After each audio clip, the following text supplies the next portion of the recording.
Hello my dear friends, welcome to middle class family vlogs. ನಾನು ನಿಮ್ಮ ಶ್ವೇತಾ. ಹೇಗಿದ್ದೀರಾ ಎಲ್ಲರೂ ಅಂತ ಕಮೆಂಟ್ ಮಾಡಿ ತಿಳಿಸಿ. ಇವತ್ತು ಮತ್ತೆ ಒಂದು ಹೊಸ ವ್ಲಾಗ್ ಜೊತೆ ನಾನು ನಿಮ್ಮ ಮುಂದೆ ಇದ್ದೀನಿ. ಒಂದು ಹೊಸ ರಂಗೋಲಿ ಜೊತೆಗೆ ತುಂಬ ದಿನದಿಂದ ನನ್ನ ಮಕ್ಕಳು ಕೇಳ್ತಾಯಿದ್ರು ಪಾಸ್ತಾ ಬೇಕು ಅಂತ.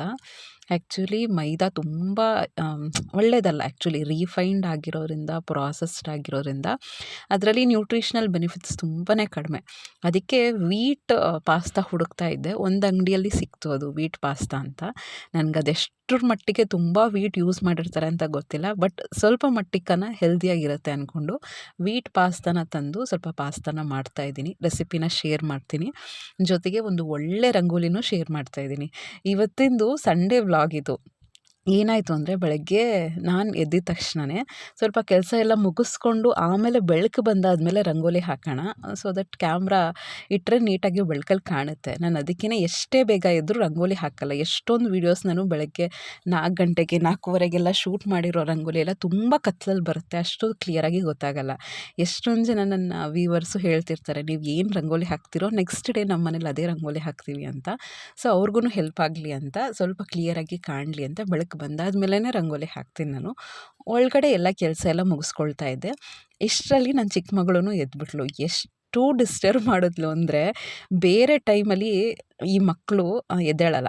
ವೀಕ್ ಡೇಸಲ್ಲಿ ಸ್ಕೂಲಿಗೆ ಹೋಗಬೇಕು, ಏನೋ ಎಕ್ಸಾಮ್ ಇರುತ್ತೆ, ಈ ಅರ್ಜೆಂಟ್ ಮೂಮೆಂಟ್ಸಲ್ಲಿ ಎದ್ದೇಳಲ್ಲ, ಆರಾಮಾಗಿ ಮಲ್ಕೊಂಬಿಟ್ಟಿರ್ತಾರೆ. ಎಷ್ಟು ಸಾರಿ ಎಬ್ಬಿಸ್ಬೇಕು. ಬಟ್ ಸಂಡೇಯಲ್ಲಿ ಮಲ್ಕೋಬೇಕು ಅವರು, ಆ ಟೈಮಲ್ಲಿ ಎದ್ದು ಕೂತ್ಕೊಂಡ್ಬಿಟ್ಟಿರ್ತಾರೆ. ನಿಮ್ಮ ಮನೇಲಿ ನಿಮ್ಮ ಮಕ್ಕಳು ಹೀಗೇನಾ ಅಂತ ಕಮೆಂಟ್ ಮಾಡಿ ತಿಳಿಸಿ. ನನಗೆ ಎಷ್ಟು ಇದಾಗೋಯ್ತು ಅಂದರೆ, ಬಂದು ಎಷ್ಟು ಹಿಂಸೆ ಕೊಡ್ತಾಯಿದ್ರು ಅಂದರೆ, ಅಂಥ ಕ್ಯೂಟ್ ಹಿಂಸೆ ಅಂದ್ಕೊಳ್ಳಿ. ಬಂದು ನಾನು ರಂಗೋಲಿ ಹಾಕ್ತೀನಿ, ನಾನು ಕಲರ್ ತುಂಬಿಸ್ತೀನಿ ಅಂತ ಹೇಳೋದು, ನಾನು ಕಲಿತೀನಿ ಅಂತ ಹೇಳೋದು. ಅದೊಂಥರ ಒಳ್ಳೆಯದೇ, ಮಕ್ಕಳಲ್ಲಿ ಕ್ಯೂರಿಯಾಸಿಟಿ ಡೆಫಿನೆಟ್ಲಾಗಿ ಇರಬೇಕು. ಸೊ ಅದಕ್ಕೆ ನಾನು ಅಲ್ಲಿ ಆ್ಯಕ್ಚುಲಿ ಒಂದು ಸತಿ ಪ್ರಾಕ್ಟೀಸ್ ಮಾಡಿರ್ತೀನಿ. ಏನೇ ಆದರೂ ನಾನು ಯಾವುದೇ ವಿಷಯದಲ್ಲೂ ಪ್ರಿಪ್ರೇಷನ್ ಇಲ್ಲದೆ ಹೋಗಲ್ಲ. ಅಡುಗೆ ಮಾಡಬೇಕು ಅಂದರೂ ತಲೆಯಲ್ಲಿ ಕ್ಯಾಲ್ಕುಲೇಷನ್ ಮಾಡ್ಕೊಳ್ತಾ ಇರ್ತೀನಿ. ಇದಾದಮೇಲೆ ಇದು, ಇದಾದಮೇಲೆ ಇದು ಅಂತ ಕ್ಯಾಲ್ಕುಲೇಷನ್ಸ್ ಮಾಡ್ತಾ ಇರ್ತೀನಿ. ಈವನ್ ರಂಗೋಲಿನೂ ಅಷ್ಟೇ. ಒಂದು ಸತಿ ಎಷ್ಟೇ ಇದ್ದರೂ ಕೂಡ ನಾನು ಪ್ರಾಕ್ಟೀಸ್ ಮಾಡಿರ್ತೀನಿ ಒಂದಿನ. ಇಲ್ಲ ಅಂದರೆ ನನಗೆ ತುಂಬ ಚೆನ್ನಾಗಿ ಬಿಡಿಸಿ ಅಭ್ಯಾಸ ಇದೆ ಆ ರಂಗೋಲಿ ಅಂದರೆ. ಅಷ್ಟೊಂದೇನು ಪ್ರಾಕ್ಟೀಸೇ ಮಾಡಿರಲ್ಲ, ತಲೆಯಲ್ಲೇ ಕ್ಯಾಲ್ಕುಲೇಷನ್ ಮಾಡಿಟ್ಟಿರ್ತೀನಿ. ಅದು ಬಿಡಿಸಿದ್ನಲ್ಲ, ಇವಳಿಗೊಂಥರ ಭಯ, ನನ್ನ ಚಿಕ್ಕ ಹುಡುಗಿಗೆ, ಅಮ್ಮ ನೋಡ್ಕೊಂಡು ಬಿಡಿಸು ನೀನು ಮರ್ತೋಗ್ತೀಯ ಅಂತ. ಬಟ್ ನನಗೆ ನೆನಪಿರುತ್ತೆ. ಒಂದು ಸತಿ ಬಿಡಿಸಿದ್ರೇ ಅಯ್ಯೋ ಎಷ್ಟು ಕ್ಲಾಸ್ಗಳೇ ತೊಗೋತೀವಿ ನಾವು, ತಲೆಯಲ್ಲಿ ಎಲ್ಲ ಇನ್ಫಾರ್ಮೇಷನ್ಸ್ ಇರುತ್ತೆ, ಇದೇನು ಚಿಕ್ಕದು ನೆನಪಿರಲ್ಲ ಅಂತ.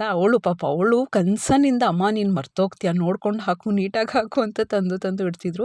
ನನಗೆ ಟೆನ್ಷನ್ ಏನು ಅಂದರೆ, ಅದೇ ಒಂದು ಎಕ್ಸಾಂಪಲಲ್ಲಿ ಅವಳದು ವರ್ಕ್ಶೀಟ್ಸ್ ಎಲ್ಲ ಇದೆ, ಎಲ್ಲಿ ನೆಂದೋಗುತ್ತೋ ಅಂತ ಟೆನ್ಷನಲ್ಲಿ ಅಯ್ಯೋ ಆ ಕಡೆ ಇಡು ಅಂತ ಹೇಳ್ತಾ ಇದ್ದೀನಿ. ಇವಳು ಕೇಳ್ತಾ ಇಲ್ಲ, ಅಮ್ಮ ನೋಡ್ಕೊಂಡು ರಂಗೋಲಿ ಹಾಕು ಅಂತಿದ್ದಾಳೆ. ಸೊ ಅದೇ ನಮ್ಮಿಬ್ಬರ ಮಧ್ಯೆ ಕಾನ್ವರ್ಸೇಷನ್ ಆಗ್ತಾಯಿತ್ತು. ಆಮೇಲೆ ಅವಳು ಕನ್ವಿನ್ಸ್ ಮಾಡಿದೆ, ಆಯಿತು ನಾನು ರಂಗೋಲಿ ಹಾಕ್ತೀನಿ, ನೀನು ನಿಂತ್ಕೊಂಡು ನೋಡು, ಆಮೇಲೆ ನಾನು ನಿಮಗೆ ಚಿಕ್ಕದಾಗಿರೋ ರಂಗೋಲಿ ಹಾಕ್ಕೊಡ್ತೀನಿ, ಅದಕ್ಕೆ ಕಲರ್ ಹಾಕು ಅಂತ ಹೇಳಿದೆ. ಅವಳು ಅದಕ್ಕೂ ಒಪ್ಪಲಿಲ್ಲ. ನಾನೇ ಫಸ್ಟ್ ರಂಗೋಲಿ ಹಾಕ್ತೀನಿ ಅಂದರು. ಮುಂದೆ ನೋಡಿ ಅವಳು ಯಾವ ರೀತಿ ರಂಗೋಲಿ ಹಾಕಿದ್ದಾಳೆ, ಏನು ಕತೆ ಅಂತ. ನನಗಂತೂ ನಕ್ಕು ಸಾಕಾಯಿತು. ಅವ್ರ ಅಪ್ಪಂಗೆ ಫಸ್ಟು ಇಲ್ಲಿ ರಂಗೋಲಿಗೆ ಹಾಕೋಕ್ಕೆ ಬರಲಿಲ್ಲ ಬೆಳಗ್ಗೆ ಹೊತ್ತು. ಹಸ್ಬೆಂಡು ಬೇಗನೆ ನಾನು ಸೈಟ್ ಹತ್ರ ಹೋಗಬೇಕು, ಏನೋ ಕೆಲಸ ಇದೆ ಅಂದರು.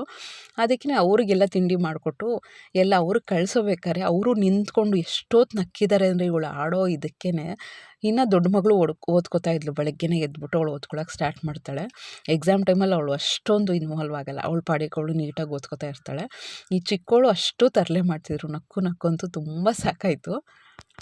ಸೊ ಇವತ್ತಿಂದು ರಂಗೋಲಿ ಹೇಗಿದೆ ಅಂತ ಕಮೆಂಟ್ ಮಾಡಿ ತಿಳಿಸಿ. ತುಂಬ ಸಂಡೇ ಆದರೂ ಕೂಡ ಮನೇಲಿ ಇಡೀ ದಿನ ಇರ್ತೀವಿ ಅಂದರೆ, ಹೋಗ್ತಾ ಬರ್ತಾ ನಮ್ಗೆ ಅನಿಸ್ತಾ ಇರುತ್ತೆ ನೋಡಬೇಕು ಚೆನ್ನಾಗಿ ಅಂತ. ಬೇರೆ ದಿನ ಹಾಕಿದ್ರೂ ಕೂಡ ಜಸ್ಟ್ ಏನೊಂದು ಅರ್ಧ ಗಂಟೆನೂ ನೋಡ್ತೀವೋ ಇಲ್ವೋ ರಂಗೋಲಿ. ನನಗೆ ಅಷ್ಟು ಪ್ರೀತಿ ರಂಗೋಲಿ ಅಂದರೆ, ಅಷ್ಟು ಇಷ್ಟ. ಸುಮಾರು ಜನ ಎಲ್ಲಿ ಸಿಗುತ್ತೆ ರಂಗೋಲಿ ಪುಡಿ ಅಂತ ಕೇಳ್ತಾರೆ. ನನಗೆ ನಮ್ಮ ಮನೆ ಹತ್ರನೇ ಬರ್ತಾರೆ ಒಬ್ಬರು. ನಾನು ಆಲ್ರೆಡಿ ಹೇಳಿದೆ, ಒಂದು ಲೇಡಿ ಬರ್ತಾರೆ, ಅವರು ರಂಗೋಲಿ, ಕಲರ್ಸು ಮತ್ತು ಕೆಮ್ಮಣ್ಣು ಪುಡಿ ಅಂತ ಹೇಳ್ತಾರಲ್ಲ, ಇವನ್ನೆಲ್ಲ ಅವರೇ ತಂದು ಕೊಡೋದು. ಆಮೇಲೆ ಅವ್ರದ್ದು ತುಂಬ ಪ್ಯಾಥೆಟಿಕ್ ಸ್ಟೋರಿ. ನಾನು ಹೇಳಿದೆ, ಅವ್ರಿಗೆ ಹಸ್ಬೆಂಡ್ ಇಲ್ಲ, 4 ಜನ ಹೆಣ್ಮಕ್ಳು. ನನಗೆ ಎಷ್ಟು ಸಹಾಯ ಆಗುತ್ತೋ ಅವ್ರಿಗೆ ಕೊಡ್ತಾಯಿರ್ತೀನಿ. ಸೀರೆಗಳು, ಡ್ರೆಸ್ಗಳು, ದುಡ್ಡು, ಅವ್ರ ಹತ್ರ ಯಾವ ಚೌಕಾಸಿನೂ ಮಾಡಲ್ಲ. ಚೌಕಾಸಿ ಇರಲಿ ಜಾಸ್ತಿನೇ ಕೊಟ್ಟು ಕಳಿಸ್ತಾ ಇರ್ತೀನಿ. ಸೊ ಆ ರೀತಿ ಕೈಲಾದಷ್ಟು ಆಯಿತಾ ಫ್ರೆಂಡ್ಸ್, ಯಾರೇ ನನ್ನ ವೀಡಿಯೋ ನೋಡ್ತಾ ಇದ್ರು ಕೂಡ ಸ್ವಲ್ಪನಾದರೂ ಯಾರಿಗಾನ ನೀಡಿದರೆ, ನಾನು ಎಲ್ರಿಗೂ ಮಾಡಿ ಅಂತ ಹೇಳಲ್ಲ. ಕೆಲವ್ರಿಗೆಲ್ಲ ನಾವು ಏನು ಮಾಡ್ತೀವಿ ಗೊತ್ತಾ, ಇರೋರಿಗೇ ಮತ್ತೆ ಸೀರೆ ಕೊಡ್ತೀವಿ, ಇರೋರಿಗೇ ಏನೋ ಕೊಡ್ತೀವಿ. ಬಟ್ ಇಲ್ದಿರೋರಿಗೆ ಕೊಟ್ಟು ನೋಡಿ, ಅದು ಒಂಥರ ದೊಡ್ಡ ವಿಷಯ ಅವ್ರಿಗೆ. ಸೊ ಆ ಥರ ಅನಿಸ್ತು. ಅವ್ರಿಗೂ ನನಗೊಂಥರ ಫ್ರೆಂಡ್ಶಿಪ್ ಆಗೋಗಿದೆ ಅವ್ರಿಗೂ ನನಗೆ. ಯಾವಾಗಲೇ ಖಾಲಿ ಆದರೂ ಕೂಡ ಫೋನ್ ಮಾಡಿದ ತಕ್ಷಣ ತಂದು ಕೊಟ್ಬಿಡ್ತಾರೆ ಆ ರೀತಿ. ನೆಕ್ಸ್ಟ್ ಇವತ್ತಿನ ವ್ಲಾಗಲ್ಲಿ ನಾನು ಏನು ಹೇಳಬೇಕು ಅಂದ್ಕೊಂಡಿದ್ದೀನಿ ಅಂದರೆ, ನನ್ನ 10 ಹ್ಯಾಬಿಟ್ಸು ನನ್ನ ಲೈಫೇ ಚೇಂಜ್ ಆಗಿದೆ ಆಯಿತಾ. ಯಾವ 10 ಹ್ಯಾಬಿಟ್ಸು ಅಂತ ಹೇಳ್ತೀನಿ. ನಾವು ಏನೇ ಒಂದು ಅಭ್ಯಾಸಗಳು ಮಾಡಿಕೊಂಡ್ರೂ ಕೂಡ ನಮ್ಮ ಲೈಫ್ ಮೇಲೆ ಡೈರೆಕ್ಟಾಗಿ ಅಥವಾ ಇಂಡೈರೆಕ್ಟಾಗಿ ತುಂಬ ಪರಿಣಾಮ ಬೀಳ್ತಾ ಇರುತ್ತೆ. ಅಂದರೆ ಮೇ ಬಿ ನಾವು ಪಾಸಿಟಿವ್ ಸೈಡ್ ಕಡೆ ಹೋಗ್ಬೋದು, ಪ್ರೊಡಕ್ಟಿವ್ ಕಡೆ ಹೋಗ್ಬೋದು, ತುಂಬ ಆ್ಯಕ್ಟಿವ್ ಆಗ್ಬೋದು. ಅಥವಾ ನಾವು ಅಭ್ಯಾಸಗಳು ಹೆಂಗೆ ಮಾಡ್ಕೋತೀವಿ, ಲೇಟಾಗಿ ಎದ್ದೇಳೋದು, ತುಂಬ ತಿಂದ್ಬಿಟ್ಟು ಹಾಗೆ ಮಲ್ಕೊಂಬಿಡೋದು, ಕಾಫಿ ತುಂಬ ಗ್ಲಾಸ್ಗಳನ್ನ ಕುಡಿಯೋದು, ಇದೆಲ್ಲ ಏನು ಗೊತ್ತಾ, ನಮ್ಮ ಅಭ್ಯಾಸಗಳೇ ನಮ್ಮ ಲೈಫ್ ಸ್ಟೈಲ್ ನಮ್ಮನ್ನು ಡಿಸೈಡ್ ಮಾಡುತ್ತೆ. ನಾವು ಹೇಗಿರಬೇಕು, ನಾವು ಹೇಗೆ ನಡ್ಕೋಬೇಕು, ನಮ್ಮ ಲೈಫ್ ಸ್ಟೈಲ್ ಹೇಗಿರಬೇಕು ಅಂತ ಡಿಸೈಡ್ ಮಾಡೋದೇ ನಮ್ಮ ಅಭ್ಯಾಸಗಳು. ಸೊ ನಾನು ಯಾವಾಗ ನನ್ನ ಹತ್ರ ಸುಮಾರು ಅಭ್ಯಾಸಗಳಿದೆ, ಇದು ನನ್ನ ಟಾಪ್ 10 ಅಭ್ಯಾಸಗಳು ಅಂತಲೇ ಹೇಳ್ಬೋದು. ಫಸ್ಟ್ ನನ್ನ ಅಭ್ಯಾಸ ಏನು ಅಂದರೆ, ನಾನು ತುಂಬ ಪ್ರಿಯಾರಿಟಿ ಕೊಡುವಂಥದ್ದು, ನಾನು ಯಾವಾಗಲೂ ಆ್ಯಕ್ಟಿವ್ ಆಗಿರಬೇಕು ಅಂತ ಹ್ಯಾಬಿಟ್ ನಂದು.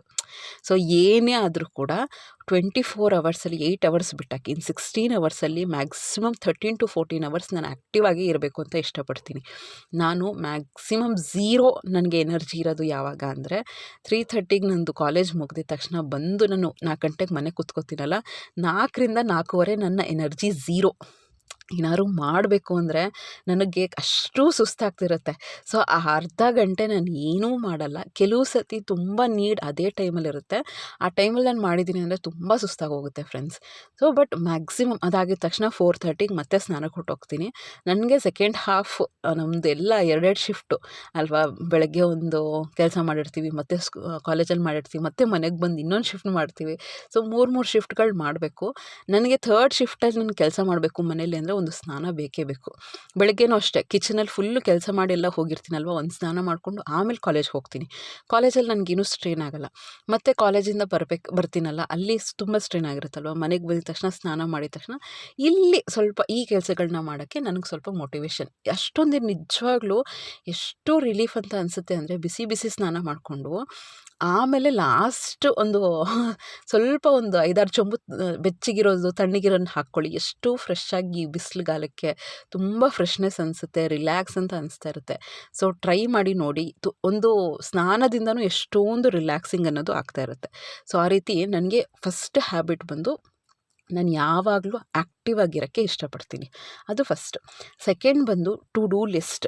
ನನಗೆ ಯಾವ ದಿನವೂ ಅಷ್ಟೇ ಟು ಡೂ ಲಿಸ್ಟ್ ಮಾಡದೆ ನಡೆಯೋದೇ ಇಲ್ಲ. ಅಂದರೆ ಈ ದಿನ ಏನೇನು ಮಾಡಬೇಕು, ಈವನ್ ಸ್ಕೂಲಲ್ಲೇ ಆಗಲಿ, ಕಾಲೇಜಲ್ಲೇ ಆಗಲಿ, ಮನೆಯಲ್ಲೇ ಆಗಲಿ, ಮಕ್ಕಳ ವಿಷಯ, ಕಿಚನ್ ವಿಷಯ, ಕ್ಲೀನಿಂಗ್ ವಿಷಯ, ನನ್ನ ಹೆಲ್ತು ಎಲ್ಲದರದ್ದು ಕೂಡ ಬರ್ಕೊಂಡಿಲ್ಲ ಅಂದರೆ ನಾನು ಆ ಕೆಲಸ ಮಾಡೋಕ್ಕೆ ಸಾಧ್ಯನೇ ಇಲ್ಲ. ತಲೆಯಲ್ಲಿ ಎಷ್ಟೊಂದಿರುತ್ತೆ. ನೀವೇ ಯೋಚನೆ ಮಾಡಿ, ನೀವೇನಾದ್ರು ವರ್ಕಿಂಗ್ ಇದ್ದೀರಾ, ಹೌಸ್ ವೈಫ್ ಆಗಿದ್ದೀರಾ, ಮಕ್ಕಳು ಚಿಕ್ಕವರಿದ್ದಾರೆ, ಅಥವಾ ತುಂಬ ರೆಸ್ಪಾನ್ಸಿಬಿಲಿಟಿ ಇದೆ, ಕಮಿಟ್ಮೆಂಟ್ಸ್ ಜಾಸ್ತಿ ಇದೆ ಅಂದರೆ ತಲೆಯಲ್ಲಿ ಎಷ್ಟು ಅಂತ ನೆನ್ಪಿಟ್ಕೊಳ್ಳೋಕ್ಕಾಗುತ್ತೆ. ಅದಕ್ಕೆ ಯಾವಾಗ್ಲೂ ಅಷ್ಟೇ ಒಂದು ನೋಟ್ಬುಕ್ ಅಂತ ಇಟ್ಕೊಂಡು ಅದರಲ್ಲಿ ಎಲ್ಲ ಬರೀತಾ ಹೋಗ್ತೀನಿ. ಏನೇನು ಮಾಡಬೇಕು, ನಾನು ಎಷ್ಟೊತ್ತಿಗೆ ಮಾಡಬೇಕು, ಇವತ್ತು ಏನೇನು ನಂದು ಪ್ಲ್ಯಾನ್ಸ್ ಇದೆ, ಕಮಿಟ್ಮೆಂಟ್ಸ್ ಏನೇನಿದೆ, ಏನೇನು ಮುಗಿಸ್ಬೇಕು ನಾನು, ಇದೆಲ್ಲ ನನಗೆ ತಲೆಯಲ್ಲಿ ಎಲ್ಲ ಇಟ್ಕೊಂಡ್ರೆ ಒಂಥರ ಟೆನ್ಷನ್ ಆಗ್ತಿರುತ್ತೆ, ಎಲ್ಲಿ ಮರ್ತೋಗ್ತೀನೋ ಅಂತ. ಸೊ ನೆನಪಾದಂಗೆ ಬರೆದು ಬಿಡ್ತೀನಿ. ಬರೆದ್ರೆ ಅದನ್ನು ಎಕ್ಸಿಕ್ಯೂಷನ್ ಮಾಡೋದು ಈಸಿ ಆಯಿತಾ. ಸೊ ನೋಡಿ, ನನ್ನ ಚಿಕ್ಕ ಮಗಳು ಇನ್ನೂ ಅವಳದು ಬ್ರಷ್ ಆಗಿಲ್ಲ, ಸ್ನಾನ ಆಗಿಲ್ಲ, ಏನೂ ಆಗಿಲ್ಲ. ನನ್ನ ಚಿಕ್ಕ ಮಗಳು ಹೆಂಗಿರ್ತಾಳೆ ಅಂತ ಗೊತ್ತು ನಿಮಗೆ. ಆ್ಯಕ್ಚುಲಿ ಅವಳು ಮ್ಯಾಚಿಂಗ್ ಇಲ್ಲ ಅಂದರೆ ಬಟ್ಟೆಗಳೇ ಹಾಕಲ್ಲ, ಅಷ್ಟು ನೀಟು ಅಂದರೆ ತುಂಬ ನೀಟು ಆಯಿತಾ. ಸೊ ಈ ರೀತಿ ಇದ್ದಾಳೆ ಅಂದರೆ ಯೋಚನೆ ಮಾಡಿ, ಅವಳು ಸ್ನಾನವೂ ಆಗಿಲ್ಲ. ಬೆಳಗ್ಗೆ ಎದ್ದ ತಕ್ಷಣ ಅವ್ಳಿಗೊಂಥರ ಕ್ರೇಜ್ ಆಗೋಯ್ತು, ನಮ್ಮಮ್ಮ ಹಾಕಿದ್ದಾರೆ ನಾನು ರಂಗೋಲಿ ಹಾಕಬೇಕು ಅಂತ. ಅವಳು ಟ್ರೈ ಮಾಡಿದ್ಲು, ಅವಳಿಗೆ ಮಾಡೋಕ್ಕೆ ಬರಲಿಲ್ಲ ಪಾಪ. ಅದಕ್ಕೆ ಅವಳು ಒಂಥರ ಬೇಜಾರು ಮಾಡ್ಕೊಂಬಿಟ್ಲು.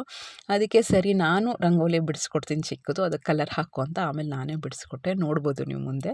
ಸೊ ಅದಕ್ಕೆ ಏನೇ ಆಗಲಿ ಫ್ರೆಂಡ್ಸ್, ನಿಮ್ಮ ಡೈಲಿ ಪ್ಲ್ಯಾನ್ ಬೆಳಗ್ಗೆನೇ ರೆಡಿ ಆಗಿಲ್ಲ ಅಂದರೆ ಇಡೀ ದಿನ ಪ್ರೊಡಕ್ಟಿವ್ ಆಗಿರೋಕ್ಕೆ ಸಾಧ್ಯನೇ ಇಲ್ಲ. ಸೊ ಯಾವಾಗ್ಲೂ ಅಷ್ಟೇ ಕರೆಕ್ಟಾಗಿ ಪ್ಲ್ಯಾನ್ ಮಾಡಿಕೊಂಡು ಅದನ್ನು ಎಕ್ಸಿಕ್ಯೂಷನ್ ಮಾಡೋದು ತುಂಬ ಇಂಪಾರ್ಟೆಂಟು. ಥರ್ಡ್ ನಂದು ಪಾಯಿಂಟ್ ಅದೇನೆ. ನನ್ನ ಥರ್ಡ್ ಹ್ಯಾಬಿಟ್ ಏನು ಗೊತ್ತಾ, ನಾನು ಏನು ಟು ಡೂ ಲಿಸ್ಟ್ ಮಾಡಿರ್ತೀನಿ ಅದಕ್ಕೆ ಸ್ಟಿಕ್ ಆನ್ ಆಗ್ಬಿಡೋದು. ಎಷ್ಟೋ ಜನ ನಾವು ಏನು ಮಾಡ್ತೀವಿ ಅಂದರೆ ಪ್ಲ್ಯಾನ್ಗಳನ್ನ ಮಾಡ್ಕೋತೀವಿ, ಅದು ಮಾಡಬೇಕು, ಇದು ಮಾಡಬೇಕು ಅಂತ ತುಂಬ ಪ್ಲ್ಯಾನ್ಸ್ನ ಮಾಡ್ಕೋತೀವಿ. ಕೆಲವು ಸತಿ ಪ್ರಾಕ್ಟಿಕ್ಯಾಲಿಟಿಯಲ್ಲಿ ವರ್ಕ್ ಆಗದೇ ಇರೋಂಥ ಪ್ಲ್ಯಾನ್ನ ಮಾಡ್ಕೋತೀವಿ. 3 ರೂಮ್ ಕ್ಲೀನ್ ಮಾಡ್ತೀವಿ, ಇಡೀ ಮನೇನ ಕ್ಲೀನ್ ಮಾಡ್ತೀವಿ, ಆ ಥರದ್ದೆಲ್ಲ ಆಗದೇ ಇರೋವಂಥ ಕೆಲಸಗಳು. ಸೊ ಪ್ರಾಕ್ಟಿಕಲಿ ನಮ್ಮ ಕೈಯಲ್ಲಿ ಏನಾಗುತ್ತೆ ಅದನ್ನು ಮಾತ್ರನೇ ಪ್ಲ್ಯಾನ್ ಮಾಡ್ಕೋಬೇಕು. ಅಷ್ಟು ಮಾಡಿಕೊಂಡ್ರೆ ಮಾತ್ರನೇ ನಾವು ಅದಿಷ್ಟನ್ನು ಸಾಧಿಸೋಕ್ಕೆ ಸಾಧ್ಯ. ಆಮೇಲೆ ಏನೇನೋ ಪ್ರಾಕ್ಟಿಕಲ್ಲಾಗಿ ವರ್ಕ್ ಆಗದೇ ಇರೋದಂತೆಲ್ಲ ಮಾಡಿಕೊಂಡ್ರೆ ನೆಕ್ಸ್ಟ್ ಡೇ ನಾವು ಅದನ್ನು ಫಿಲ್ ಮಾಡೋಕ್ಕಾಗಲ್ಲ, ಮೋಟಿವೇಶನ್ ಕಳ್ಕೊತೀವಿ. ನೆಕ್ಸ್ಟ್ ಡೇಯಿಂದ ಟು ಡೂ ಲಿಸ್ಟೇ ಮಾಡಲ್ಲ. ಸೊ ಪೋಸ್ಟ್ಪೋನ್ ಆಗ್ತಾನೆ ಇರುತ್ತೆ. ಸೊ ಯಾವುದನ್ನು ನಾವು ಮಾಡ್ತೀವಿ ಅಂತ ಅನ್ಕೋತೀವೋ ಅದನ್ನು ಬರ್ಕೊಂಡ್ರೆ ಬೆಸ್ಟ್. ಇನ್ನೂ ಟೈಮ್ ಇದ್ದರೆ ಬೇಕಾದ್ರೆ ಮಾಡ್ಕೋಬೋದು, ಇಲ್ಲ ರಿಲ್ಯಾಕ್ಸ್ ಆಗ್ಬೋದು. 2 ಆಪ್ಷನ್ಸ್ ಇರುತ್ತೆ. ಇಲ್ಲ ತುಂಬ ಕೆಲಸ 10 ಕೆಲಸ ಬರ್ಕೊಂಡು ಬರೀ 5 ಕೆಲಸ ಮಾಡ್ಕೊಂಡಿದ್ದೀವಿ ಅಂದರೆ ಮೋಟಿವೇಶನ್ನ ಕಳ್ಕೊಂಬಿಡ್ತೀವಿ. ಸೊ ಥರ್ಡ್ ಹ್ಯಾಬಿಟ್ ಬಂತು, ಏನೇ ನೀವು ಟು ಡೂ ಲಿಸ್ಟ್ ಮಾಡ್ಕೊಂಡಿದ್ರೆ ಅದನ್ನು ಕರೆಕ್ಟಾಗಿ ಎಕ್ಸಿಕ್ಯೂಟ್ ಮಾಡಬೇಕು. ಬೆಳಗ್ಗಿಂದನೇ ಸ್ಟಾರ್ಟ್ ಮಾಡಬೇಕು. ಬೆಳಗ್ಗೆ ಎದ್ದ ತಕ್ಷಣ ನಾನು ವಾಕಿಂಗ್ ಹೋಗಬೇಕು ಅಂದರೆ ಹೋಗಲೇಬೇಕು. ಏನಾದರೂ ಹೆಲ್ತ್ ರೀಸನ್ ಇದೆ, ಬೇರೆ ಸ್ಟ್ರಾಂಗ್ ರೀಸನ್ ಇದೆ, ಈ ರೀಸನ್ಸ್ ಬಿಟ್ಟು ಬೇರೆ ಯಾವ ಕಾರಣಕ್ಕೂ ನೀವು ಕಾಂಪ್ರಮೈಸಾಗಿ ಮಾಡ್ಕೊಳಕ್ಕೆ ಹೋಗಬಾರ್ದು. ನಿಮ್ಮ ಕಮಿಟ್ಮೆಂಟ್ ನಿಮಗೆ ಗೊತ್ತು.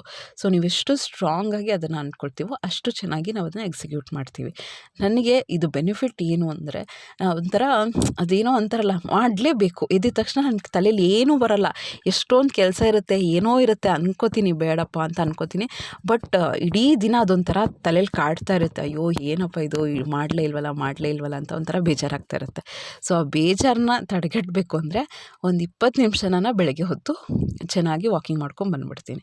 ನೆಕ್ಸ್ಟ್ ಫೋರ್ತ್, ನನಗೆ ಆ್ಯಕ್ಚುಲಿ ಬಾಡಿ ತುಂಬ ಹೀಟು ಅಂತಲ್ಲ, ಎಲ್ಲ ಬಾಡಿಗೂ ಮಿನಿಮಮ್ ಇಷ್ಟು ಅಮೌಂಟ್ ಆಫ್ ನೀರು, ಇಷ್ಟು ಲೀಟ್ರ್ ನೀರು ಅನ್ನೋದು ಬೇಕೇ ಬೇಕು. ನಾವಿನ್ನೂ ಟೀಚಿಂಗ್ ಪ್ರೊಫೆಷನ್ ಆಗಿರೋದ್ರಿಂದ ತುಂಬ ಹೊತ್ತು ಮಾತಾಡ್ತಾ ಇರಬೇಕಾಗತ್ತೆ. ಸೊ ನಾವು ಯಾವಾಗ ರೆಗ್ಯುಲರಾಗಿ ನೀರು ಕುಡಿತೀವಿ, ಟ್ರಸ್ಟ್ ಮೀ, ನಮಗೆ ಸುಸ್ತನ್ನೋದೇ ಆಗಲ್ಲ. ಎಷ್ಟೋ ಸರಿ ನಮಗೆ ಬೇಕಾಗಿರೋದು ನೀರು. ನಾವು ಏನು ಅಂದ್ಕೊಳ್ತೀವಿ, ಹಶ್ವಾಗ್ತಾ ಇದೆ ಅಂದ್ಕೊಂಡು ಜಾಸ್ತಿ ತಿಂತೀವಿ. ಈವನ್ ನೈಟ್ ಟೈಮ್ ಕೂಡ ಅದು ಜಸ್ಟ್ ನೀರು ಆಗಿರುತ್ತೆ. ನಮಗೆ ಮಧ್ಯರಾತ್ರಿ ಕ್ರೇವಿಂಗ್ಸ್ ಆಗ್ತಾಯಿದೆ, ಏನಾದ್ರು ತಿನ್ನಬೇಕು ಅನಿಸ್ತಾ ಇದೆ ಅಂತ ಆ ಟೈಮಲ್ಲಿ ಸ್ವೀಟ್ ತಿನ್ನೋದು, ಏನೇನೋ ತಿನ್ನೋದು, ಇಂಥದ್ದೆಲ್ಲ ಆಗ್ತಿರುತ್ತೆ. ಸೊ ಅದೆಲ್ಲ ಮಾಡೋ ಬದಲು ನೀರು ಕುಡಿದ್ರೆ ಹೊಟ್ಟೆ ತುಂಬ್ದಂಗೆ ಆಗುತ್ತೆ. So hydration 4th point. Regular ಇಂಟರ್ವಲಲ್ಲಿ ನಾನು ನೀರು ಕುಡಿತಾನೇ ಇರ್ತೀನಿ. ಸ್ಕೂಲಲ್ಲಾಗಲಿ, ಮನೆಯಲ್ಲಾಗಲಿ, ಬೆಳಗ್ಗೆ, ಮಧ್ಯಾಹ್ನ, ಸಂಜೆ, ರಾತ್ರಿ, ಮಲ್ಗೋಕ್ಕೆ ಮೊದಲು, ಸ್ನಾನ ಆದಮೇಲೆ, ಸ್ನಾನಕ್ಕೆ ಮೊದಲು. ಸೊ ರೆಗ್ಯುಲರಾಗಿ ನೀರು ಕುಡಿತಾ ಇರಬೇಕು. ಅದು ಏನು ಗೊತ್ತಾ, ಸ್ಟಾರ್ಟಿಂಗಲ್ಲಿ ಕಷ್ಟ ಆಗುತ್ತೆ. ನಾವು ಅನ್ಕೋತೀವಿ ಜಸ್ಟ್ ನೀರು ಅಂತ, ಜಸ್ಟ್ ನೀರಲ್ಲ.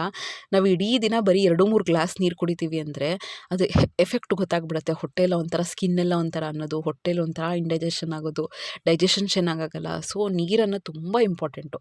ನೀರು ಕುಡಿಯೋ ಅಭ್ಯಾಸನ ರೆಗ್ಯುಲರಾಗಿ ಕನ್ಸಿಸ್ಟೆಂಟಾಗಿ ಡೈಲಿ ಮಾಡಬೇಕು. ಸೊ 1 ದಿನ 2 ದಿನ ಮಾಡ್ತೀವಿ, ತುಂಬ ಸಿನ್ಸಿಯರಾಗಿ ಮಾಡ್ತೀವಿ, ಆಮೇಲೆ ಬಂದು ನೆಗ್ಲೆಕ್ಟ್ ಮಾಡ್ತೀವಿ ಅಂದರೆ ಬಾಡಿಗೆ ಒಳ್ಳೆಯದಲ್ಲ. ಸೊ ಹೈಡ್ರೇಷನ್ ಅನ್ನೋದು ತುಂಬ ಇಂಪಾರ್ಟೆಂಟ್ ಆಗುತ್ತೆ. 5th, ನನಗೆ ತುಂಬ ಖುಷಿ ಕೊಡುವ, ಪೀಸ್ಫುಲ್ ಕೊಡುವಂಥ ವಿಷಯ, ಹ್ಯಾಬಿಟ್ ಏನು ಅಂದರೆ ಮೀ ಟೈಮ್. ನನ್ನ ತುಂಬ ಪ್ಲಸ್ ಪಾಯಿಂಟ್. ನಾನು ಬೆಳಗ್ಗೆ ಎದ್ದೇಳ್ತೀನಿ, ನನಗೆ ಏನಾದರೂ ತುಂಬ ಬೆನಿಫಿಟ್ ಆಗುತ್ತೆ ಅಂದರೆ ಅದು ಮೀ ಟೈಮ್. ಸುಮ್ಮನೆ ಕೂತಿರಬೇಕು ಒಂದು 10 ನಿಮಿಷ. ನಿಮಗೆ ಗೊತ್ತಿಲ್ಲ ಅದ್ರ ಬೆನಿಫಿಟ್ ಏನು ಅಂತ. ಸುಮ್ಮನೆ ಕಣ್ಮುಚ್ಕೊಂಡು ಏನಾಗ್ತಾಯಿದೆ ಲೈಫಲ್ಲಿ ಅಂತ ಅಬ್ಸರ್ವ್ ಮಾಡೋದು ಎಷ್ಟು ಇಂಪಾರ್ಟೆಂಟ್ ಗೊತ್ತಾ. ಈಗ ಇವತ್ತು ಮಂಡೇ ಅಲ್ವಾ, ನಾಳೆ ಬೆಳಗ್ಗೆ ಎದ್ದೇಳ್ತೀನಿ 4-4:15ಗೆ ಎದ್ದೇಳ್ತೀನಿ ಅಂದರೆ ಎಲ್ಲ ಫ್ರೆಶ್ ಅಪ್ ಆಗಿ ಕೂತ್ಕೋತೀನಿ. ಬೆಚ್ಚಗಿರೋ ನೀರನ್ನ ಇಟ್ಕೊಂಡು ಕೂತ್ಕೋತೀನಿ, ಇಲ್ಲ ನಾರ್ಮಲ್ ಟೆಂಪ್ರೇಚರ್ ನೀರು ಇಟ್ಕೊಂಡು, ಈ ಬೇಸಿಗೆ ಕಾಲ ಅಲ್ವಾ, ಕೂತ್ಕೊಂಡ್ಬಿಟ್ರೆ ಸುಮ್ಮನೆ ಕೂತ್ಕೊಂಡು ಏನಾಗ್ತಾಯಿದೆ, ನಿನ್ನೆ ಏನಾಯಿತು, ಮುಂದೆ ಏನಾಗಬೇಕು, ಈಗ ಎಲ್ಲ ಮನೆ ಕನ್ಸ್ಟ್ರಕ್ಷನ್ ಮಾಡ್ತಿದ್ದೀವಿ, ಹೆಂಗೆ ಎಕ್ಸಿಕ್ಯೂಟ್ ಮಾಡೋದು, ಕಾಲೇಜಲ್ಲಿ ಈ ಥರ ವರ್ಕ್ ಇದೆ, ನನ್ನ ಮಕ್ಕಳು ಎಕ್ಸಾಮ್ಸ್ ಈ ಥರ ಇದೆ, ನಂದು ಮೆಂಟಲ್ ಹೆಲ್ತ್ ಹೇಗಿದೆ, ಫಿಸಿಕಲ್ ಹೆಲ್ತ್ ಹೇಗಿದೆ, ಎಲ್ಲನೂ ಥಿಂಕ್ ಮಾಡೋದು 1 ಸೆಕೆಂಡು. ಇಲ್ಲಾಂದರೆ 1 ಮಿನಿಟು ಕಷ್ಟ. ಆ್ಯಕ್ಚುಲಿ 30 ಸೆಕೆಂಡ್ಸು ಸುಮ್ಮನೆ ಬ್ರೀತಿಂಗ್ ಮೇಲೆ ಕಾನ್ಸಂಟ್ರೇಟ್ ಮಾಡೋದು. ಈ ರೀತಿ ಎಲ್ಲ ಮಾಡಿದ್ರೆ ಲೈಫಲ್ಲಿ ಎಷ್ಟು ಕ್ಲಾರಿಟಿ ಬರುತ್ತೆ ಅಂದರೆ ನಾವು ಎಲ್ಲಿ ತಪ್ಪು ಮಾಡ್ತಾಯಿದ್ದೀವಿ, ಎಲ್ಲಿ ಓವರಾಗಿ ರಿಯಾಕ್ಟ್ ಮಾಡ್ತಾಯಿದ್ದೀವಿ, ನಮ್ಮ ಹೆಲ್ತ್ನ ಎಲ್ಲಿ ಹಾಳು ಮಾಡ್ಕೋತಾ ಇದ್ದೀವಿ, ಇದೆಲ್ಲನೂ ಗೊತ್ತಾಗುತ್ತೆ. ಎಲ್ಲಿ ಸ್ಟ್ರೆಸ್ ಬರ್ತಾಯಿದೆ, ಎಲ್ಲಿ ಕಂಟ್ರೋಲ್ ಮಾಡ್ಕೋಬೇಕು, ಎಲ್ಲಿ ಕಾಮಾಗಿರಬೇಕು, ಮಕ್ಕಳು ಹೆಂಗೆ ಬೆಳೀತಾ ಇದ್ದಾರೆ, ಫ್ಯಾಮಿಲಿ ಹೆಂಗೆ ನಡೀತಾ ಇದೆ. ಅಂದರೆ ನನಗೆ ಗೊತ್ತಾಗುತ್ತೆ. ಕೆಲವು ದಿನಗಳಲ್ಲಿ ನಾನೇನಾದರೂ ತುಂಬ ಬ್ಯುಸಿ ಇದ್ದೀನಿ ಅಂದರೆ, ಅಯ್ಯೋ ನನ್ನ ಚಿಕ್ಕ ಮಕ್ಳ ಹತ್ರ ನಾನು ಮಾತಾಡಿಲ್ಲ, ದೊಡ್ಡ ಮಕ್ಳ ಹತ್ರ ನಾನು ಟೈಮ್ ಸ್ಪೆಂಡ್ ಮಾಡಿಲ್ಲ, ಹಸ್ಬೆಂಡ್ ಜೊತೆ ಸರಿಗೆ ಮಾತಾಡಿಲ್ಲ. ಸೊ ತಲೆಯಲ್ಲಿರುತ್ತೆ. ಒಂದು ಮೂಮೆಂಟಲ್ಲಿ ಒಂದು 5-6 ದಿನ ಆದರೂ ನಾನು ಅಮ್ಮನ ಜೊತೆ ಮಾತಾಡಿರಲ್ಲ, ಅಪ್ಪನ ಜೊತೆ ಮಾತಾಡಿರಲ್ಲ, ಯಾಕೆಂದರೆ ಕಮಿಟ್ಮೆಂಟ್ಸ್ ಆ ಥರ ಇರುತ್ತೆ. ಸೊ ಆ ಥರ ಇದ್ದಾಗ ಅನಿಸುತ್ತೆ ಇಲ್ಲ. ಸೊ ಯಾವ ಡೇಸು ವಾಪಸ್ ಬರಲ್ಲ, ಆಯಿತಾ. ಇದ್ದಾಗ ಚೆನ್ನಾಗಿ ಅವ್ರನ್ನ ನೋಡ್ಕೋಬೇಕು, ಮಾಡಬೇಕು. ಆ ಮೂಮೆಂಟಲ್ಲಿ ಈ ಥರ ಯೋಚನೆ ಮಾಡ್ತೀವಲ್ವ, ಯಾಕೆಂದರೆ ಓಡ್ತಾನೆ ಇರ್ತೀವಿ ಲೈಫಲ್ಲಿ ನಾವು. ಒಂದಾದ್ಮೇಲೊಂದು ಕಮಿಟ್ಮೆಂಟ್ಸು, ರೆಸ್ಪಾನ್ಸಿಬಿಲಿಟಿ, ಚಾಲೆಂಜಸ್ಸು ಬರ್ತಾನೇ ಇರುತ್ತೆ. ಸೊ ಆ ಥರ ಇದರಲ್ಲಿ ಈ ಥರ ಒಂದು ಪಾಸ್ ತೊಗೊಳ್ಳೋದು ತುಂಬಾ ಇಂಪಾರ್ಟೆಂಟು. ಸೊ ಮೀ ಟೈಮ್ ಅಭ್ಯಾಸ ನನಗೆ ತುಂಬ ಇಷ್ಟ. ನೆಕ್ಸ್ಟ್ ಪಾಯಿಂಟ್, ನಾನು ವಿಡಿಯೋದಲ್ಲೇ ಹೇಳಿದ್ದೀನಿ, ನನಗೆ ಬೆಳಗ್ಗೆ ಎದ್ದೇಳೋದು ಅಂದರೆ ತುಂಬ ಇಷ್ಟ. ಅದು ನನ್ನ ಬೆಸ್ಟ್ ಹ್ಯಾಬಿಟ್. ನಾನು ಇಷ್ಟರ ಮಟ್ಟಿಗೆ ನನ್ನ ಲೈಫಲ್ಲಿ ಪಾಸಿಟಿವ್ ಆಗಿದ್ದೀನಿ, ಚೇಂಜ್ ಆಗಿದ್ದೀನಿ, ಆ್ಯಕ್ಟಿವ್ ಆಗಿದ್ದೀನಿ ಅಂದರೆ ಅದು ಮೇಯ್ನಾಗಿ ನಾನು ಬೆಳಗ್ಗೆ ಎದ್ದೇಳೋದ್ರಿಂದನೇ ಕಾರಣ. ಎಷ್ಟೇ ನಮ್ಮ ಹಸ್ಬೆಂಡು ಅಷ್ಟೇ ಅಂತಾರೆ, ಏನು ಬೇಗ ನಾನು ಮಲ್ಕೋ, ಅಷ್ಟು ಬೇಗ ಎದ್ದೇಳ್ತೀಯ. ಇಲ್ಲಿ ಎಷ್ಟು ಚೆನ್ನಾಗಿರುತ್ತೆ ಅಂದರೆ ಪ್ರಪಂಚ ನಿಶ್ಶಬ್ದ, ತುಂಬ ಚೆನ್ನಾಗಿರುತ್ತೆ. ನನಗೆ 1 ಅವರ್ 1.5 ಅವರ್ ಆ್ಯಕ್ಚುಲಿ ನಮ್ಮ ಏರಿಯಾದಲ್ಲೂ ಯಾರೂ ಎದ್ದಿರಲ್ಲ, ತುಂಬ ರೇರು. ಆ ಟೈಮಲ್ಲಿ ಒಂದು ಓದ್ಕೊಳ್ಳೋಕ್ಕಾಗಿರ್ಬೋದು, ಏನೋ ಒಂದು ವಾಕಿಂಗ್ ಮಾಡೋಕ್ಕಾಗಿರ್ಬೋದು, ಏನೋ ಒಂದು ಇಂಪಾರ್ಟೆಂಟ್ ನೀವೇನೋ ಲೈಫಲ್ಲಿ ಮಾಡ್ತಾ ಇರೋಕ್ಕೆ ಎಷ್ಟು ಪೀಸ್ಫುಲ್ ಆಗಿರುತ್ತೆ ಅಂದರೆ, ಈಗ ನೋಡಿ ನೈಟ್ 12 ನಮ್ಮ ಏರಿಯಾದಲ್ಲಿ ಮಕ್ಕಳು ಆಟ ಆಡ್ತಿರ್ತಾರೆ. ಆ ಲೆವೆಲ್ಗಿರುತ್ತೆ. ನಾನು ವಾಯ್ಸ್ ಓವರ್ ಕೊಡೋಣ ಅಂದರೆ ನೈಟ್ 12ಗಾದ್ರೂ ಆಗಿರಲ್ಲ ಅದು. ಸೊ ಅದಕ್ಕೆ ನಾನು ವಾಯ್ಸ್ ಓವರ್ ಕೊಡೋದು ಬೆಳಗ್ಗೆ ಹೊತ್ತು ಕೊಡ್ತಾ ಇರ್ತೀನಿ. ಸೊ ಯಾವಾಗ್ಲೂ ಅಷ್ಟೇ ಹೆಂಗೆ ಪೀಸ್ಫುಲ್ ಆಗಿರುತ್ತೆ ಅಂದರೆ, ನೀವು ಆ ಥರ ಅಂದ್ಕೋಬೇಕು, ಹೌದು ನಾನು ಎದ್ದರೆ ನನಗೆ ತುಂಬ ಬೆನಿಫಿಟ್ ಇದೆ, ನನಗೆ ಎಷ್ಟು ನೆಮ್ಮದಿ ಸಿಗುತ್ತೆ ಅಂತ. ಸೊ ಬೇಗ ಎದ್ದೇಳೋದು, ಅರ್ಲಿ ಮಾರ್ನಿಂಗೇ ಎದ್ದೇಳೋದು ತುಂಬಾ ಒಳ್ಳೆ ಅಭ್ಯಾಸ. ಅದು ನನಗೆ ಇಷ್ಟ ಆಗುವಂಥದ್ದು. ನೆಕ್ಸ್ಟು ನಾನು ಅದೇ ಹೇಳಿದ್ದೀನಲ್ಲ, ಈಗ ಸಂಡೆಯಿಂದ ಸ್ಟಾರ್ಟ್ ಮಾಡಿದ್ದೀನಿ ಬೂದುಗುಂಬಳಕಾಯಿ ಅದೆಲ್ಲ ಜ್ಯೂಸ್ ಕುಡಿಯುವಂಥದ್ದು ಅಂತ. ಸೊ ಅದ್ರ ಜೊತೆಗೆ ಕಡಿಮೆ ಊಟ ಮಾಡೋದು. ಇದನ್ನ ಸ್ಟ್ರಿಕ್ಟಾಗಿ ಮಾಡಿದ್ದೀನಿ. ಆ್ಯಕ್ಚುಲಿ ನಾನು ಮಾಡಿರೋ ತಪ್ಪು ಅಂದರೆ, ನನ್ನ ವೇಟ್ ಮಿಷಿನ್ದು ಕೆಟ್ಟೋಗಿರಲಿಲ್ಲ, ಬ್ಯಾಟ್ರಿ ಲೋ ಆಗಿತ್ತು. ನಾನು ನೆಗ್ಲೆಕ್ಟ್ ಮಾಡಿಬಿಟ್ಟೆ. ಇದು ನಿಮಗೆ ಗೊತ್ತು, ನಾನು ಡೈಲಿ ಅಪ್ಡೇಟ್ ಮಾಡ್ತಾನೆ ಇರ್ತೀನಿ. ಎಷ್ಟು ವ್ಯಾಲ್ಯೂಯೇಷನ್ ಡ್ಯೂಟಿ ಇತ್ತು, ಅದು ಇದು ಕೆಲಸ ಇತ್ತು, ಮಕ್ಕಳ ಎಕ್ಸಾಮ್ ಇತ್ತು, ನಾನು ವೇಟ್ನೇ ಚೆಕ್ ಮಾಡ್ಕೊಂಡಿಲ್ಲ. ನಂದು ವೇಟು ತುಂಬ ಫ್ಲಕ್ಚುಯೇಷನ್ಸ್ ಆಗ್ತಿರುತ್ತೆ. ಆಮೇಲೆ ಸ್ವಲ್ಪ ಹೆಲ್ತ್ ಪ್ರಾಬ್ಲಮ್ ಇತ್ತು, ಏನೋ ಒಂದು ಟ್ಯಾಬ್ಲೆಟ್ಸ್ ತೊಗೋತಾ ಇದ್ದೆ. ಎಲ್ಲ XYZ ರೀಸನ್, ನಾನು ಏನು ಎಕ್ಸಾಕ್ಟ್ಲಿ ಹೇಳೋಕ್ಕೆ ಇಷ್ಟ ಆಗಲ್ಲ. ಸೊ ಆ ರೀತಿ ರೀಸನ್ಸಿಂದ ವೇಟು ತುಂಬ ಜಾಸ್ತಿ ಆಗೋಗಿದೆ, ಆಯಿತಾ.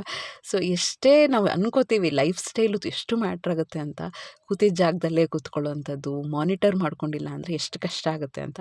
ಸೊ ಈಗ ನನ್ನ ಈ ಪ್ರೆಸೆಂಟ್ ಬೆಸ್ಟ್ ಅಭ್ಯಾಸ ಅಂದರೆ ಕಡಿಮೆ ತಿನ್ನೋದು, ನಿಧಾನಕ್ಕೆ ತಿನ್ನೋದು.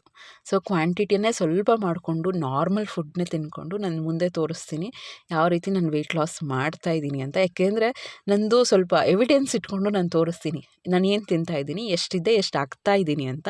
ಅಟ್ಲೀಸ್ಟ್ ಒಂದು 3-4 ಡೇಸ್ ಆದಮೇಲೆ ನಾನು ತೋರಿಸ್ತೀನಿ, ಆಯಿತಾ. ತುಂಬ ಜಾಸ್ತಿನೇ ಆಗೋಗಿದೆ. ಬಟ್ ನನಗೇನು ಅಂದರೆ, ನಾನು ನಡೆದು ಬಂದ ದಾರಿನೇ ಅದು. ನಾನು ಆಲ್ಮೋಸ್ಟ್ 68ವರೆಗೂ ಹೋಗಿದ್ದೆ. ಸೊ ನನಗೆ ಗೊತ್ತು ಮತ್ತೆ ಹೇಗೆ ರಿಡ್ಯೂಸ್ ಮಾಡ್ಕೊಳ್ಳೋದು ಅಂತ. ನನ್ನ ಜೊತೆ ನೀವು ಜಾಯ್ನ್ ಆಗಬೇಕು ಅಂದರೆ ಆಗಿ ನಾನು ಮತ್ತೆ ವೆಯ್ಟ್ ಲಾಸ್ದೆಲ್ಲ ತೋರಿಸ್ತೀನಿ.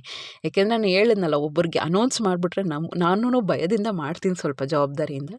ಸೊ ಅದಕ್ಕೆ ಒಂದು 3-4 ಡೇಸ್ ಒಂದು ಎವಿಡೆನ್ಸ್ ಇಟ್ಕೊಂಡು ತೋರಿಸ್ತೀನಿ ನಿಮಗೆ, ಆಯಿತಾ. ನೆಕ್ಸ್ಟ್ ನನಗೆ ಇಷ್ಟ ಆಗಿರೋಂಥ ಈಗಿನ ಪ್ರೆಸೆಂಟ್ ಅಭ್ಯಾಸ, ನನಗೆ ಹಿಂದೆ ಇಲ್ಲದೇ ಇರೋವಂಥ ಅಭ್ಯಾಸ, ಒಳ್ಳೆ ನಿದ್ದೆ ಮಾಡೋದು. ಸೊ ಫಸ್ಟೆಲ್ಲ ತುಂಬ ಕಡಿಮೆ ನಿದ್ದೆ ಮಾಡ್ತಿದ್ದೆ. ಒಳ್ಳೆ ಸೌಂಡ್ ಸ್ಲೀಪ್ ಅಂತಾರಲ್ಲ, ಅಷ್ಟು ಎಚ್ಚರ ಇಲ್ದಂಗೆ ನಿದ್ದೆ ಮಾಡ್ತೀನಿ. 5 ಅವರ್ಸ್ ಸಾಕು ಒಳ್ಳೆ ನಿದ್ದೆ ಮಾಡೋಕ್ಕೆ. ಬೆಸ್ಟ್ ಹ್ಯಾಬಿಟ್ ಅಂದರೆ ಒಳ್ಳೆ ನಿದ್ದೆ. ನೆಕ್ಸ್ಟ್ 9th ಹ್ಯಾಬಿಟ್ ಏನು ನಂದು ಅಂದರೆ, ಏನೇ ಆಗಿರಲಿ ಕೂಡ ಫ್ಯಾಮಿಲಿ ಟೈಮ್ ಮಾತ್ರ ಮಿಸ್ ಮಾಡ್ಕೊಳ್ಳಲ್ಲ. ಎಷ್ಟೇ ಕಮಿಟೆಡ್ ಆಗಿದ್ದರು, ಏನೇ ಬ್ಯುಸಿ ಆಗಿದ್ರು ಕೂಡ ನಾನು ಅಂದ್ಕೊಳ್ಳೋದು, ಇಲ್ಲ ನನ್ನ ಫ್ಯಾಮಿಲಿ ಟೈಮ್ ಇಂಪಾರ್ಟೆಂಟು ಅಂತ. ಸ್ವಲ್ಪ ಟೈಮು ಫ್ಯಾಮಿಲಿಗೆ ಕೊಡ್ತೀನಿ. Last 10th very important habit ಅಂದರೆ ನಂದು ಬ್ಯಾಲೆನ್ಸಿಂಗು. ಮನೆಗೆ ಬಂದಿದ ತಕ್ಷಣ ಮನೆ ಬಗ್ಗೆ ಮಾತ್ರನೇ ಯೋಚನೆ ಮಾಡ್ತೀನಿ. ಹೊರಗಡೆ ಕಾಲೇಜ್ಗೆ ಹೋಗಿದ್ದೀನಿ ಅಂದರೆ ನನ್ನ ಸ್ಟೂಡೆಂಟ್ಸ್ ಬಗ್ಗೆ ಮಾತ್ರನೇ ಯೋಚನೆ ಮಾಡ್ತೀನಿ. ಆ ಕಾಲೇಜಿಗೆ ಏನು ಮ್ಯಾಕ್ಸಿಮಮ್ ಕೊಡ್ಬೋದು, ನನ್ನ ಸ್ಟೂಡೆಂಟ್ಸಿಗೆ ಹೇಗೆ ಮ್ಯಾಕ್ಸಿಮಮ್ ಬೆನಿಫಿಟ್ ಕೊಡ್ಬೋದು, ಹೇಗೆ ಅವ್ರಿಗೆ ಟ್ರಿಕ್ಸ್ ಹೇಳ್ಕೊಡೋದು, ಈ ರೀತಿ ಥಿಂಕ್ ಮಾಡ್ತಿರ್ತೀನಿ. ಸೊ ಲೈಫಲ್ಲಿ ಈ ಬ್ಯಾಲೆನ್ಸಿಂಗ್ ಹ್ಯಾಬಿಟ್ಟು ತುಂಬ ಇಂಪಾರ್ಟೆಂಟ್ ಆಗುತ್ತೆ. ಇಲ್ಲ ಅಂದರೆ ಅಲ್ಲಿದೆಲ್ಲ ತೊಗೊಂಬಂದು ಇಲ್ಲಿ ಟೆನ್ಷನ್ಸ್ ಅಲ್ಲಿಗೆ ತೊಗೊಂಡು ಇಬ್ಬರಿಗೂ ಜಸ್ಟಿಸ್ ಕೊಡೋಕ್ಕಾಗಲ್ಲ. ಸೊ ನಾವು ಲೇಡೀಸು ಬ್ಯಾಲೆನ್ಸಿಂಗ್ ಹ್ಯಾಬಿಟ್ನ ತುಂಬ ಚೆನ್ನಾಗಿ ಬೆಳೆಸ್ಕೊಂಡ್ರೆ ಪ್ರೊಫೆಷ್ನಲ್ ಲೈಫು ಮತ್ತು ಪರ್ಸ್ನಲ್ ಲೈಫ್ನ ತುಂಬ ಚೆನ್ನಾಗಿ ತೊಗೊಂಡು ಹೋಗ್ಬೋದು. ತಲೆನೋವು ಕೆಡುತ್ತೆ ಅಂದರೆ, ತಲೆ ಕೆಡಲ್ಲ, ತಲೆನೋವು ಬರಲ್ಲ. ಸೊ ಆರಾಮಾಗಿ ನೀಟಾಗಿ ಬ್ಯಾಲೆನ್ಸ್ ಮಾಡ್ಕೊಂಡು ಹೋಗ್ಬೋದು. ಸೊ ಈ ರೀತಿ ನನ್ನ 10 ಹ್ಯಾಬಿಟ್ಸು ನನ್ನ ಲೈಫ್ ಚೇಂಜಿಂಗ್ ಅಂತಲೇ ಹೇಳ್ಬೋದು. ನಾನು ಕಾಮಾಗಿರೋಕ್ಕೆ, ನಾನು ಪಾಸಿಟಿವ್ ಆಗಿ ಥಿಂಕ್ ಮಾಡೋಕ್ಕೆ ಇವೆಲ್ಲನೂ ಕಾರಣ. ನಾನೊಂದು ಬೆಳಗ್ಗೆ ಎದ್ದಿಲ್ಲ, ಆ್ಯಕ್ಟಿವ್ ಆಗಿಲ್ಲ, ಟು ಡೂ ಲಿಸ್ಟ್ ಮಾಡಿಲ್ಲ, ಅಥವಾ ಚೆನ್ನಾಗಿ ನೀರು ಕುಡ್ದಿಲ್ಲ, ಈ 10ರಲ್ಲಿ ಯಾವುದೇ ಒಂದು ಸರಿಯಾಗಿ ಮಾಡಿಲ್ಲ ಅಂದ್ರೂ ನನಗೆ ಒಂದು ಪೀಸ್ಫುಲ್ ಲೈಫ್ ಇರಲ್ಲ. ಒಂಥರ ಜಂಜಾಟ ಥರನೇ ಆಗ್ತಾ ಇರುತ್ತೆ. ಕೆಲವು ದಿನಗಳು ಆ ಥರ ಆಗೋ ಚಾನ್ಸಸ್ಸು ಇದೆ, ಇಲ್ಲ ಅಂತಲ್ಲ. ನಾನು 365 ಎಲ್ಲ ಪರ್ಫೆಕ್ಟ್ ಆಗಿರ್ತೀನಿ ಅಂತ ಹೇಳೋಕ್ಕಾಗಲ್ಲ. ಕೆಲವು ಡೇಸ್ ಲೋ ಆಗಿರುತ್ತೆ, ಕೆಲವು ಹೈ ಡೇಸು ಇರುತ್ತೆ. ಸೊ ಹೋಪ್ ಈ ವಿಡಿಯೋ ಇಷ್ಟ ಆಗಿದೆ ಅಂದ್ಕೊಳ್ತೀನಿ. ಪಾಸ್ತಾ ಹೇಗೆ ಮಾಡಿದೆ ಅಂದರೆ, ಫಸ್ಟು ಪಾಸ್ತಾನ ಬಾಯ್ಲ್ ಮಾಡಿಕೊಂಡೆ. ಪಾಸ್ತಾ ಅನ್ಹೆಲ್ದಿ, ಸೊ ಅದನ್ನು ಹೆಲ್ದಿ ಮಾಡಬೇಕು ಅಂದರೆ ತುಂಬ ತರಕಾರಿ ಹಾಕಿದ್ದೀನಿ.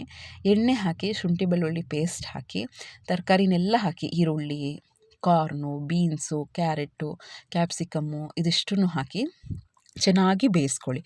ಉಪ್ಪು, ಖಾರದ ಪುಡಿ, ಗರಂ ಮಸಾಲ, ಬಿರಿಯಾನಿ ಮಸಾಲ, ಮ್ಯಾಗಿ ಮಸಾಲ ಹಾಕ್ಕೋಬೋದು.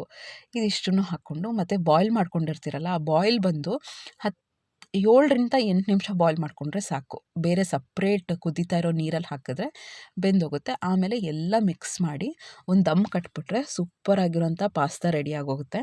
ಸೊ ಆದಷ್ಟು ನೋಡಿ, ಈವನ್ ನೀವು ಮೈದಾ ಪಾಸ್ತಾ ತೊಗೊಂಡ್ರು ಕೂಡ ಒಂದು 3 ತಿಂಗ್ಳಿಗೆ ಒಂದು ಸತಿ ತಿಂದರೂ ನೋ ಪ್ರಾಬ್ಲಮ್. ಕ್ವಾಂಟಿಟಿ ಕಡಿಮೆ ಮಾಡ್ಕೊಳ್ಳಿ. ಸೊ ಈ ರೀತಿ ಮಕ್ಕಳದು ಆಸೆ ಕೂಡ ತೀರ್ತಿ. ಸಂಡೇ ಅಲ್ವಾ, ತುಂಬ ರಿಕ್ವೆಸ್ಟ್ ಮಾಡ್ಕೋತಾ ಇದ್ರು.